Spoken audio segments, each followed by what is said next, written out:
bang luto ng kamote na mura pero masarap? Sabi ni Tita Ses, meron! Kamote churros.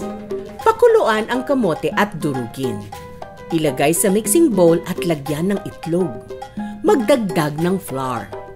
Haluin ng mabuti. Lagyan ng kaunting asin. Putpuran ng flour ang chopping board. I-form ang churros ng pahaba. Para sa pasabog, i-mix ang sesame seeds, cinnamon powder at sugar. Iprito ang churros sa mantika over low to medium heat.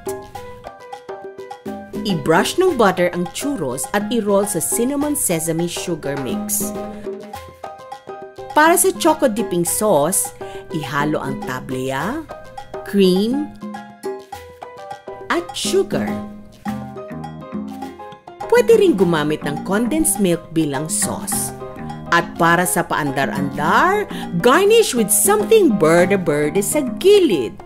Kamote churros, pack na pack!